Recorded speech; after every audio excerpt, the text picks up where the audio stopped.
Père éternel, Dieu Tout-Puissant, je bénis ton nom, je te rends toute la gloire, je te magnifie. Merci Père, Dieu de gloire, Dieu d'élévation. Merci Papa de ce que tu diriges ce moment. À toi se révèle la gloire et l'élévation. Au nom Tout-Puissant de Jésus-Christ, je prie, je suis exaucé. Je dis Amen. Amen. Gloire à Jésus. Amen. Dieu nous bénisse. Amen. Dieu nous bénisse. Amen.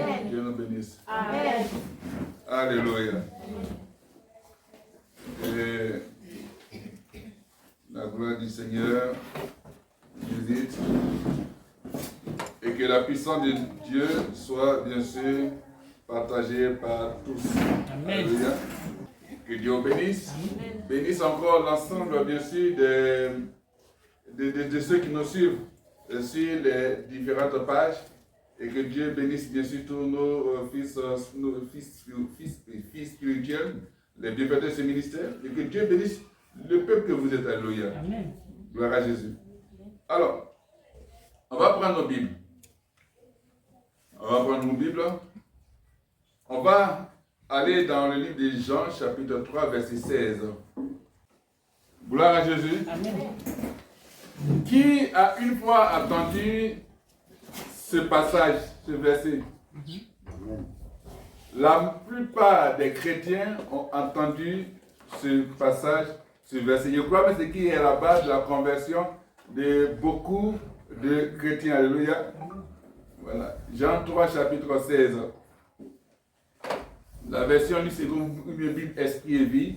Car Dieu a tant aimé le monde qu'il a donné son Fils unique, afin que quiconque croit en lui ne périsse point, mais qu'il ait la vie éternelle. Et puis dans la Bible Parole de vie, oui, Dieu a tellement aimé le monde qu'il a donné son Fils unique. Ainsi, tous ceux qui croient en lui ne se perdront pas loin de Dieu, mais ils vivent avec lui pour toujours. Parole de vie. Dans le français courant, on dira que Dieu a tellement aimé le monde qu'il a donné son Fils unique, son unique Fils. Alors on précise, alléluia. Gloire à Jésus. Voilà. Et c'est un message important, un message qualitatif. Alléluia. Il dirait même un message qualitatif et quantitatif. Alléluia. C'est-à-dire qu'un message, il y a la qualité et il y a la quantité. Gloire à Jésus. C'est pour ça que les thèmes, je pourrais te dire, c'est vrai, qualité, mais état d'esprit et de vie. Mais il faut mettre Jean 3, 16, état d'esprit et de vie. Alléluia. Jean 3, 16, Jean chapitre 3, verset 16, état d'esprit et de vie. Ou encore, si tu veux, par état, il faut entendre qualité d'esprit et de vie. Alléluia. Gloire à Jésus. Il dit, mais quiconque croit en lui ne périsse point, mais qui ait la vie éternelle. Alors, quand on parle de périsse point est le mot le plus souvent mis, bien sûr, de côté, dans le verset 16 que nous lisons. Alléluia, dans le verset 16. Et ne périsse point ne se réfère pas à la mort physique. Alléluia. Ne se réfère pas à la mort physique, mais à la terrifiante réalité du châtiment éternel. C'est-à-dire que ce qui va se passer dans l'éternité. Alléluia. Amen. Gloire à Jésus. Voilà. Et quand on parle de vie éternelle, la vie éternelle, c'est un don que Dieu donne. Alléluia. La vie éternelle est le don que Dieu nous accorde lorsque nous naissons de nouveau. Celui qui est né de nouveau est celui qui donne sa vie à Christ, qui se laisse diriger par le Saint-Esprit, qui se laisse diriger par Jésus-Christ, qui reconnaît Jésus-Christ comme son Seigneur, son Sauveur, son Dieu. Alléluia. Amen. Gloire à Jésus. Amen. Donc, il disait que la vie éternelle est un don, est le don que Dieu nous accorde lorsque nous naissons de nouveau. Alléluia. Donc, ça n'exprime pas seulement la perpétuité, mais également la qualité de la vie. Alléluia. La vie éternelle, ça exprime la qualité de la vie. C'est une forme de vie divine. Alléluia. Une forme de vie divine, une vie qui nous libère de la puissance du péché et de Satan. Alléluia. Et nous détache de ce qui est simplement terrestre pour nous faire connaître Dieu. Et là, on parle de la vie éternelle. Donc, quand il y a la vie éternelle de toi, c'est-à-dire qu'il y a la vie de Dieu en toi. Donc cette vie te détache, bien sûr, et cette vie fait que tu es détaché de la puissance du péché, tu es libéré. Donc le péché ne peut pas te dominer. Ne peut pas dire comme tu as fait ça, tu vas en enfer. Non, parce qu'il y a la vie de Dieu en toi.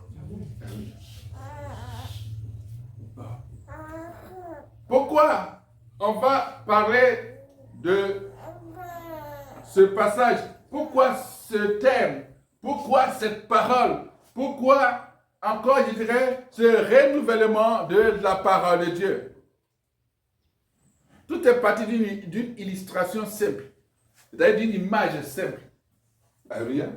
Tout est parti d'une image simple. Vous savez, je ne sais plus si c'est lundi ou mardi, mais c'était dans le courant de la semaine. Dans le courant de la semaine, j'étais avec les enfants et ils étaient en train de regarder la télévision. J'ai vu que l'heure de la nourriture était passée. Et je crois que j'ai servi après. Donc quand j'ai servi la nourriture, j'ai servi au plus grand, la plus bouillie des bâtis. Et puis, j'ai servi au plus petit. Quand il a reçu sa nourriture, il a sorti une phrase. Il a dit, papa, tu es le meilleur des papas du monde. Il rit. Et que tu es gentil. Alors que moi, je m'inquiétais pour le retard. Il dit, il a fait une chose. Je ne sais pas si c'était quelque part, et puis je suis venu, je ne sais pas si de rentrer, comme ça. Donc quand j'ai servi, il a pris son repas et puis il dit, papa, tu es le meilleur des papas du monde, au monde. Et que tu es le meilleur des papas, bien sûr, au monde, et que bien sûr tu es gentil. Il a dit, toi aussi tu es le meilleur des fils. Et puis il est parti. Mais dès que j'ai tourné, j'ai entendu un rire dans mon cœur, qui était bien sûr le rire Saint-Esprit qui dit, Jean chapitre 3, verset 16. Donc, je veux comprendre et dire ce qui est sorti de la bouche de ton fils est l'expression de Jean chapitre 3, verset 16. Et c'est comme ça que tu dois enseigner. C'est comme ça que tu dois me voir. Il faut me voir Dieu comme étant le Dieu le plus gentil. Amen. Donc, j'ai noté en même temps. Il dit, quand vous me priez, c'est pas comme ça que vous devez commencer. Il dit, tu es le papa le meilleur papa du monde. Je suis le meilleur Dieu. Je suis Dieu gentil. Quand tu sais prendre, parce que si tu sais prendre Dieu, alors il devient gentil pour toi. Mais qu'est-ce qu'il a fait? Et puis, son cœur a été touché. C'est parce qu'il a reçu quelque chose. Donc, le meilleur Dieu, le meilleur Dieu du monde, il nous a donné un cadeau. Il nous a offert son fils. Au moment peut-être qu'on attendait cette nourriture. Parce qu'il a sa nourriture, mais il ne se préoccupait pas. Il avait une assurance, quelle que soit l'heure, il va manger.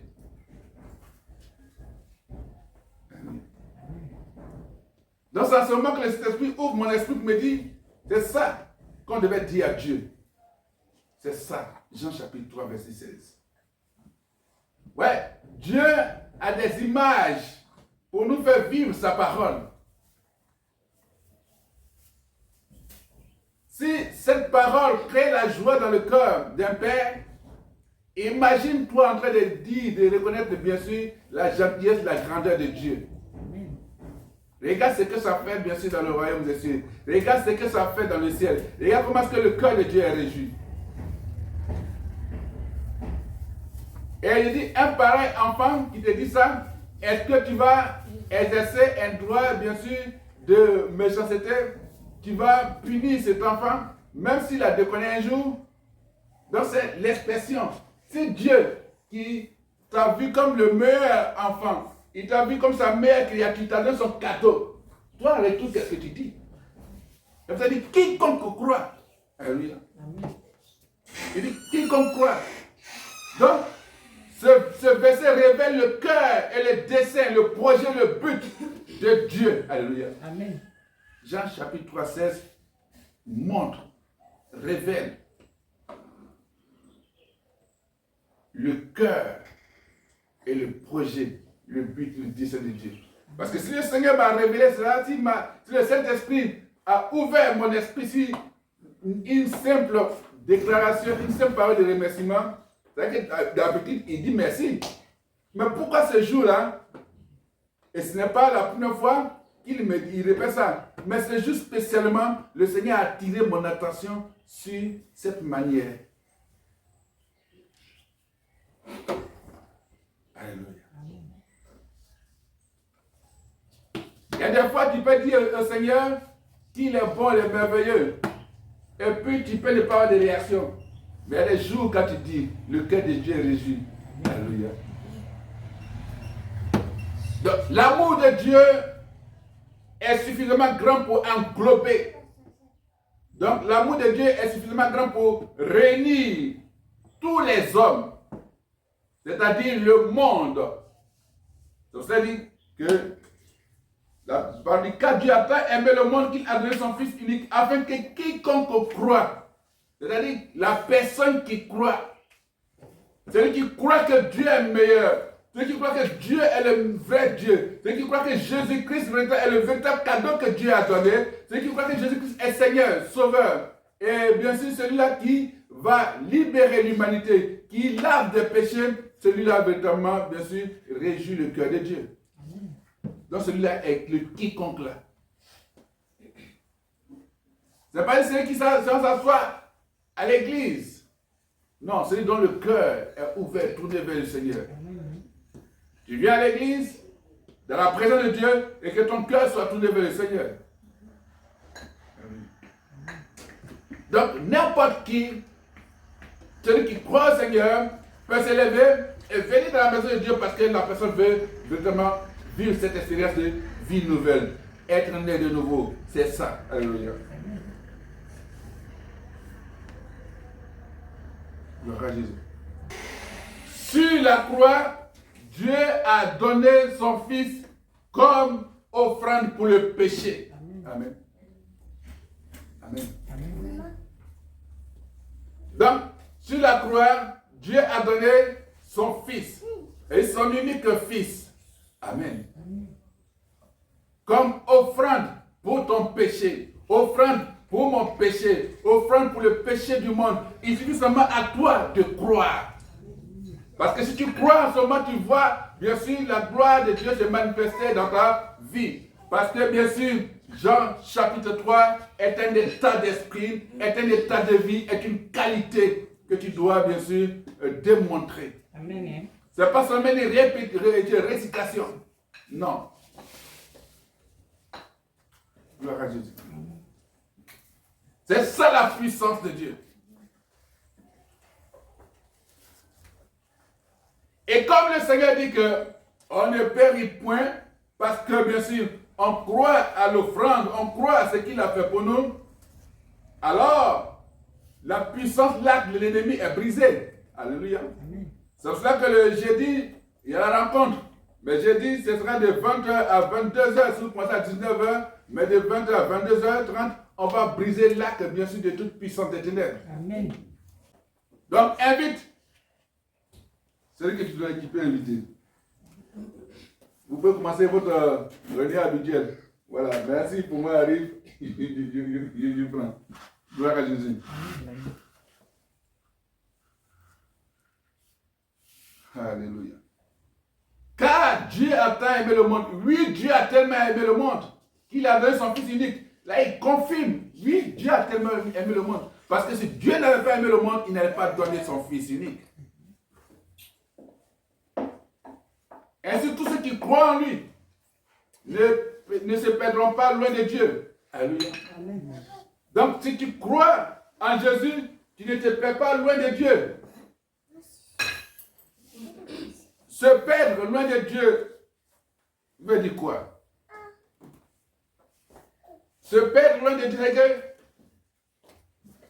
c'est que tu peux être, tu peux ne pas être dans le sillage de la grâce, de la gloire de Dieu. Amen. Amen. Ça veut dire que si tu crois en Jésus, si tu crois en Jésus, c'est-à-dire que croyez en Dieu, croyez en moi. Donc si tu crois en Dieu, si tu crois en Jésus, ben si le diable t'avait posé tac, t'avait tombé quelque part, mais si tu avais commis un péché, mais à cause de ce que tu crois en Jésus, alors tu ne vas pas te perdre loin de Dieu. Dieu te tient toujours et puis te conduit toujours dans sa bergerie. Amen. Amen. Gloire à Jésus. Parce que tu as dit qu'il est le meilleur des dieux, qu'il est le Dieu gentil. C'est ce que tu crois en lui. Alléluia. Un gentil, quand tu fais les éloges de quelqu'un, ou les louanges de quelqu'un, même si tu es en faute, la manière de sanctionner est différente de celui qui n'a jamais fait ses louanges. Et non, ne le fait pas. Hein? Il veut faire, puis bon, laisse tomber, allez, on continue. Si les hommes peuvent le faire, imagine le meilleur des dieux. Parce que les autres dieux, le jour que tu as fait quelque chose qui n'est pas dans les règles, ils vont te créer tout ça de problèmes. Ils vont t'avaler, ils vont te tuer, ils vont te punir, décimer ta famille, à t'arracher les richesses. Oh Dieu, il est amour, il est gentil. Il t'a mis dans son feu quand tu te dis qu'il n'est pas Dieu, tu ne le reconnais pas comme ton Dieu, le véritable vrai Dieu. En ce moment-là, toi qui prends rendez-vous avec, bien sûr, l'enfer. Alors nous sommes en train de prêcher, bien sûr, l'amour de Dieu. Amen. Alléluia. Donc sur la croix, Dieu a donné son Fils comme offrande pour le péché. Donc l'expiation, qui est la réparation, parce que l'expiation, c'est la réparation, vient du fait que Dieu nous aime tellement. Amen. Amen. Dieu répare notre vie parce qu'il nous aime tellement. C'est ça qu'il ne se souvient pas de tes péchés passés, ni présent encore tes péchés à venir, parce qu'il a un objectif, il a un but, qui est un projet pour lui. Parce que tu te retrouves dans le projet qui est Jésus-Christ. Alléluia. Amen. Parce que tu es dans le cœur du projet de Dieu. Ça doit être un état d'esprit. C'est-à-dire que ça doit être ta nature de vivre. Alléluia. Ta nature de penser. Ta nature de parler.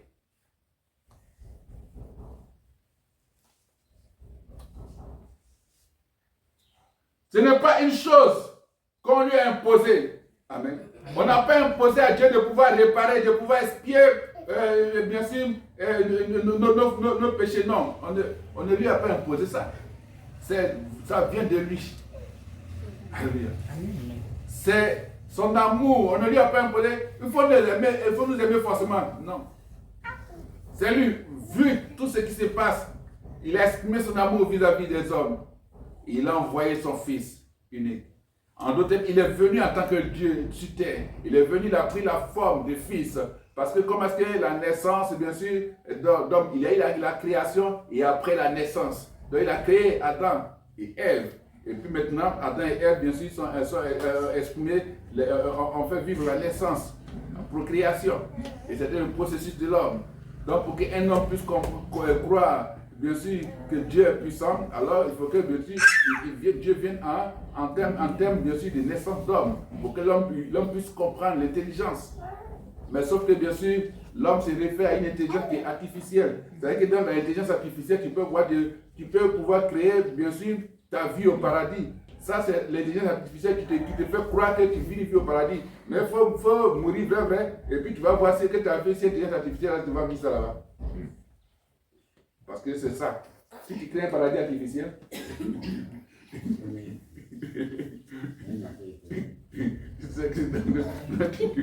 tu vois. Alléluia. Parce que tu vois d'autres, ouais, ils font des applications, ils créent bien sûr la vie, voilà, c'est comme on se retrouver à des anges, la vie, tu rappelles. Ça, c'est ce que tu penses, tu fais 30 applications. Mais quand tu finis sa vie, regarde ta vraie vie, est-ce que ta vie de, je rappelle, des agents du diable que tu mènes, est-ce que véritablement là, les gens de Dieu sont avec toi? Non. Toi, tu n'as pas besoin de créer, bien sûr, faire des images pour dire que non, tu vas au paradis parce que tu es convaincu que ton nom est inscrit dans lui. Tu es convaincu que ton nom est inscrit dans le livre de vie. Alléluia. Gloire à Jésus. C'est un état de vie. et c'est un état d'esprit. Parce que Jésus a dit que tu ne vas pas te perdre loin de lui. Tu ne vas pas te perdre loin de Dieu. Alléluia. Donc, il disait que si Dieu répare tes péchés ou l'expiation, bien sûr, vient du fait que Dieu nous aime tellement. Ce n'est pas une chose qu'on lui a imposée. Alléluia. Donc, croire, il dit, afin que quand Dieu a tant aimé le monde, qu'il a donné son Fils unique, afin que quiconque croit en lui ne périsse point. Donc, croire, qu'est-ce qu'il faut attendre par croire? Croire sous-entend 3 éléments. 3 éléments. Alléluia. Le premier élément, c'est la conviction absolue. C'est-à-dire tu es convaincu. La conviction absolue que Jésus-Christ est le Fils de Dieu et le seul sauveur de l'humanité. Alléluia. Qui est perdu, l'humanité qui est perdue. Ça, c'est la première conviction. C'est le premier élément. Donc, il faut avoir la conviction absolue que Jésus-Christ est le Fils de Dieu et le seul sauveur de l'humanité qui est perdue. Alléluia. Et il faut avoir, bien sûr, il faut savoir que Jésus-Christ est Dieu. Alléluia. Croire, c'est croire que Jésus-Christ est Dieu. C'est avoir cette conviction. Parce que si tu n'as pas la conviction, tu te blagues toi-même, tu te mens en toi. Tu te mens à toi-même. Deuxième élément, qu'il faut attendre par croire, c'est une communion avec Christ. Une communion avec l'Esprit de Dieu. Alléluia. Amen. Christ est l'Esprit de Dieu. Gloire à Jésus. Amen. Christ est l'Esprit de Dieu. Donc une communion avec Christ et une obéissance à sa personne qui soit la conséquence d'un abandon de soi. Alléluia. Amen. Qu'est-ce que ça croire? Il faut avoir une communion. La communion, c'est l'union. Alléluia. La communion, c'est l'union. C'est la communication. Il faut avoir une communion. Il faut avoir, bien sûr, cette communion avec Christ. Et il faut obéir. Il faut obéir à sa personne. Alléluia. Amen. Il faut obéir à sa personne. C'est ça.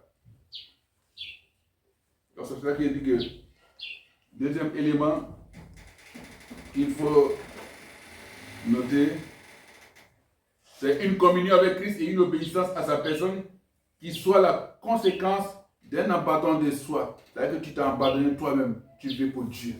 Alléluia. Tu fais tout pour Dieu. Tu fais tout au nom de Jésus-Christ. Parce que pour atteindre Dieu, il faut bien sûr passer par Jésus-Christ. Il est le seul médiateur. Il est le seul nom par qui on peut atteindre Dieu. Tu ne peux pas atteindre Dieu par un autre nom, par une autre pratique. Autre bien sûr que se mettre là et puis le louer. Alléluia. Gloire à Jésus. Amen.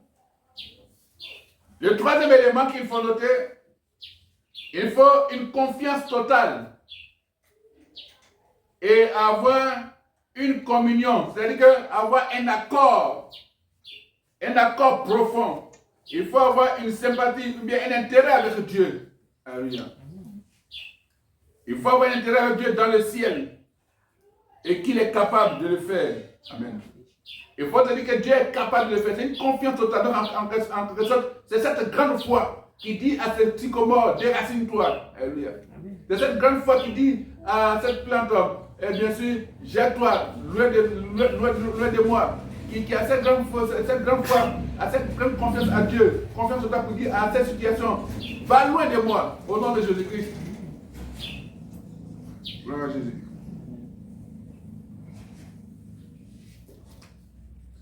Avoir la confiance totale que Dieu est capable de faire cela pour toi. C'est ça, croire. Croire ne fait pas appel à l'incrédulité. Croire, c'est bien sûr avoir la confiance totale. Pas à peu près, confiance totale. Alléluia. Faut dire que Dieu ne t'a jamais abandonné. Mais il prend toujours soin de toi. Il veille sur toi. Il t'oriente, il te guide. Et bien sûr, il t'accorde la bienveillance, l'élévation. Alléluia. Amen. C'est pour ça que c'est parti de l'illustration, de cette image, de ce fils-là qui a dit que tu es le meilleur papa au monde, le meilleur papa du monde et tu es gentil. Si tu sais dire ça à Jésus-Christ, tu sais dire ça à Dieu, je suis sûr qu'à la fin de ce mois et jusqu'à la fin de l'année, tu verras des choses exceptionnelles se passer dans ta vie. Tu auras des offrandes. C'est-à-dire que quand Dieu te donne quelque chose, il faut dire à Dieu, tu es le meilleur Dieu du monde. Mais quand tu es dans l'attente, il faut espérer. Parce qu'il était dans l'attente, bien sûr, de recevoir la nourriture. Il ne craignait pas. Il savait qu'à tous les moments, à tous les coups, quel que soit le temps, quelle que soit l'heure, il allait recevoir, bien sûr, sa nourriture. Il faut te dire que quelle que soit l'heure, quel que soit le temps, Dieu va toujours se souvenir de toi. Alléluia. Donc, Jean chapitre 3, verset 16, ce verset, plus qu'un écrit, ou une citation, ou encore une litanie, ou bien sûr une récitation, doit être un état d'esprit et de vie. Alléluia. Doit être une qualité d'esprit et de vie. Doit être notre nature d'esprit et de vie. Alléluia. Car en elle, parlant bien sûr de la parole, parce qu'il dit à ce verset, tu vas trop regarder ce verset, mais il dit en elle, parce qu'il parle de la parole. Car en elle, en cette parole se trouve la solution du monde et la vie de tous les humains. Alléluia. Amen. La solution du monde se trouve en Jean chapitre 3, 16. La solution du monde se trouve en Jean 3, 16. La solution de la vie des hommes se trouve en Jean 3, 16. Alléluia. Amen. Et celui qui a dit, alléluia, et c'est Jésus qui a enseigné ça, il a dit ça à un grand docteur, à Nicodème. Alléluia. C'est à lui qu'il a dit cela. Oh, on sait que Nicodème il connaissait les écrits, il connaissait la loi, il connaissait tout ça. Mais Jésus va lui donner bien sûr une naissance nouvelle, un enseignement nouveau. Il dit, c'est la nouvelle naissance. Il faut naître de nouveau. Alléluia. Gloire à Jésus. Alléluia. Crois-tu cela? As-tu compris? Ce n'est pas dit car Dieu a tant aimé le monde, c'est quel passage? Jean chapitre 3, 16. Ou bien Jean 3, 16 dit quoi? Car Dieu a tant aimé le monde, ça c'est la récitation. Mais est-ce que cela représente bien sûr l'état de ta vie? Est-ce que tu crois à ce que tu as dit? Est-ce que tu crois à cette parole? Parce qu'en cette parole se trouve Jésus-Christ. En cette parole se trouve Dieu, Jésus-Christ, le Saint-Esprit. Donc la puissance de Dieu.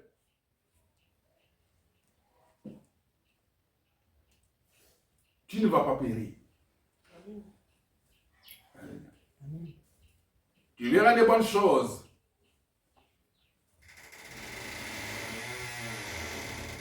Parce que ton Dieu t'aime. Il a fait une offrande spéciale pour toi. À la croix, c'était une offrande spéciale.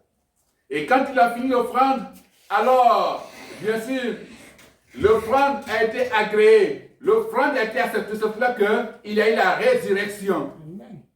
Et donc, quand il y a la résurrection, il y a maintenant l'Esprit de Dieu qui habite en toi.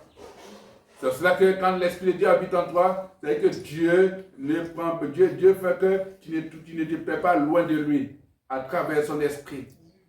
C'est cela que, quelles que soient les erreurs, les fautes, les iniquités que tu commets, mais l'Esprit de Dieu te rappelle toujours que Dieu est là. Donc c'est fait que tu as la force encore d'aller bien sûr à la parole. Donc ne pas perdu loin de Dieu. Tu es toujours dans la présence de Dieu. Gloire à Jésus. Amen. Jésus nous aime. Jésus nous aime. Amen. Le Seigneur a voulu qu'on partage cette parole parce que nous sommes en mission pour Jésus-Christ. Et la fondation en mission pour Jésus-Christ aussi, bien sûr, fait de cela une qualité de vie. Alléluia. Amen. Gloire à Jésus. Amen. Donc, il faut avoir la qualité. Si le Seigneur t'a dit du même passé d'avoir la qualité du don, la qualité du don doit être ton propre, alors il faut savoir aussi que la qualité de croire en ce que Dieu t'a dit doit être un don pour toi. Parce que ce passage et à révéler le cœur et le projet, le but de Dieu pour le monde et pour la vie de tous les humains. Alléluia. Amen. Gloire à Jésus. Tu vas prier, tu vas dire merci au Seigneur et que véritablement ton cœur se tourne vers cette parole. Pour ne pas qu'elle soit seulement une citation, une récitation, ou bien sûr un proverbe, ou bien un passage que tu vas écrire comme ça, mais que ça soit écrit dans ton cœur, sur le tableau de ton cœur, et que cela fasse partie bien sûr de ton ADN, fasse partie de ta manière de vivre, fasse partie bien sûr de ta qualité de vivre, de ta capacité bien sûr de pouvoir affronter les choses et marcher comme Dieu dit de marcher à travers ce thème-là, à travers ce passage, à travers cette parole de notre Dieu, notre Seigneur Jésus-Christ. Alléluia. Bénissons le Seigneur. Gloire ne te soit rendue. Béni sois-tu, Dieu de gloire, Dieu d'élévation. Merci Seigneur de me rappeler cette parole, parce que tu habites en moi. Et cette parole, Seigneur mon Dieu, Papa, oh Jésus-Christ, elle est centre, Père, de ma relation, de ma communion avec toi. Et la communion avec Jésus, ce ministère. Merci Seigneur mon Dieu, parce que tu es le meilleur des dieux. Tu es le meilleur des dieux, Seigneur, de tout l'univers, de toute la création. Parce que c'est toi qui as créé. Et tu es le plus gentil des dieux. Parce qu'il n'y a pas un Dieu plus gentil que toi. Les autres sont très méchants, sont horribles, sont effroyables. Mais toi, tu es rempli de grâce, de gloire, de lumière. Tu es gentil. Merci d'être le meilleur Dieu de ce ministère. Au nom puissant de Jésus-Christ, nous avons prié sur le dossier. Nous disons Amen. Que Dieu vous bénisse. Amen. Je vous souhaite bien sûr une excellente journée. Amen. Et surtout, que le mois d'août soit un mois merveilleux pour vous. Amen. Gloire à Jésus. Amen.